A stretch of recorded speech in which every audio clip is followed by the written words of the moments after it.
세계적으로 은퇴 인구가 많아지며 안정적 수입을 약속하는 배당에 대한 수요가 커졌는데요.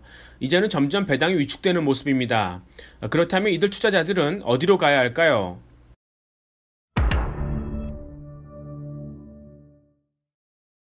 국채금리는 제로 상태로 가는데 배당까지 낮아지면 정기적인 금융소득을 어디서 얻어야 할까요? 우선 배당이 위축되는 배경은 첫째, 글로벌 기업들이 성숙기를 지나 쇠퇴기로 접어들기 때문입니다. 그동안은 기업도 투자할 프로젝트가 줄어 모아놓은 돈을 주주들에게 배당했는데 이제는 그 재원도 고갈되기 시작한다는 말씀입니다. 둘째, 각국 정부에서 기업의 배당 지급 및 자사주 매입을 규제하기 시작했습니다. 저성장 시대에 기업의 지속성을 강조하며 가급적 돈을 사내에 유보하라는 이야기입니다. 사실 죽어가는 기업의 목숨을 연장시키는 것이 문제 해결 방법은 아닌데 말입니다. 배당이 줄자 안정적 수입을 원하는 투자자들은 신용도가 높은 기업이 발행하는 회사채로 관심을 돌리기 시작했습니다. 그나마 안전하게 먹을 것이 조금 있다는 것이죠. 좀 더 자세히 말씀드리면 정부가 당장 망하게 할 수 없는 too big to fail 기업 가운데 형편이 좋지 않아 상대적으로 높은 금리를 약속하는 기업의 회사채입니다. 예를 들어 금융기관 회사채 같은 것이죠.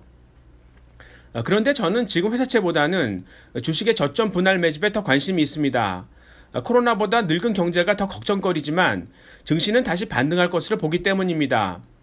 불치병 선고를 받은 사람들은 일단 그 사실을 부인하고 분노합니다. 그 이후 이런 치료를 받게 되면 이 정도는 회복할 수 있겠지라는 생각으로 타협합니다.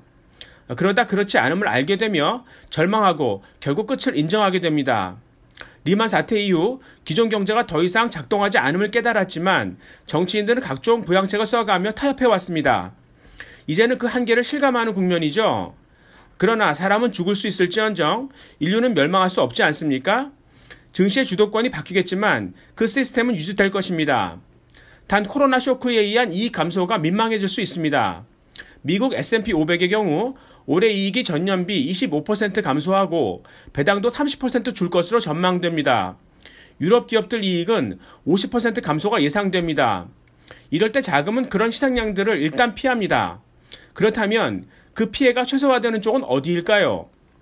헬스케어, 친환경, 빅데이터 등 미래사업 의존도가 높은 신기술 기업들이나 통신을 비롯한 방어줄들로 자금은 도피할 것입니다.